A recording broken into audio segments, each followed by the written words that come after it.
I did not have a chance to watch Prime Minister Netanyahu's speech. I was on a video conference with our European partners with respect to Ukraine. I did have a chance to take a look at the transcript, and as far as I can tell, there was nothing new.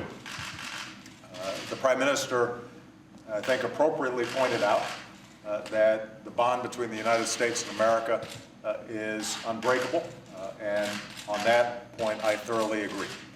He also pointed out that Iran has been a dangerous regime and continues to engage in activities that are contrary to the interests of the United States, to Israel, and to the region. And on that, we agree.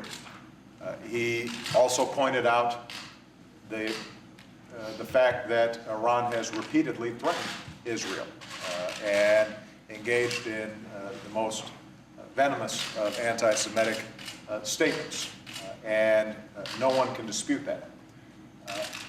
But on the core issue, which is how do we prevent Iran from obtaining a nuclear weapon, which would make it far more dangerous and would give it scope for even greater action in the region, the Prime Minister didn't offer any viable alternatives. So let's be clear about what exactly the central concern should be, both for the United States and for Israel. I've said since before I became president that one of my primary goals in foreign policy would be preventing Iran from getting a nuclear weapon. And with the help of Congress and our international partners, we constructed an extraordinarily effective sanctions regime that pressured Iran to come to the table to negotiate in a serious fashion. They have now been negotiating over the last year, and during that period, Iran has, in fact, frozen its program, rolled back some of its most dangerous, highly enriched uranium, and subjected itself to the kinds of verifications and inspections that we had not previously seen. Keep in mind that when we shaped that interim deal, Prime Minister Netanyahu made almost the precise same speech about how dangerous that deal was going to be.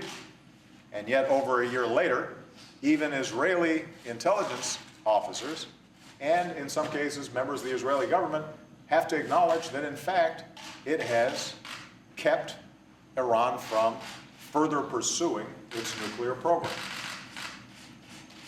Now, the deal that we are trying to negotiate, that is not yet completed, would cut off the different pathways for Iran to advance its nuclear capabilities.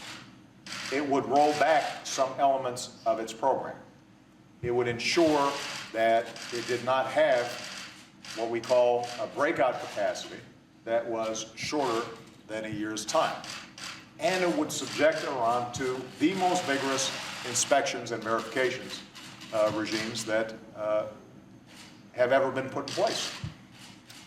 Now, the alternative that the Prime Minister offers is no deal, in which case Iran will immediately begin once again pursuing its nuclear program, accelerate its nuclear program, without us having any insight into what they're doing.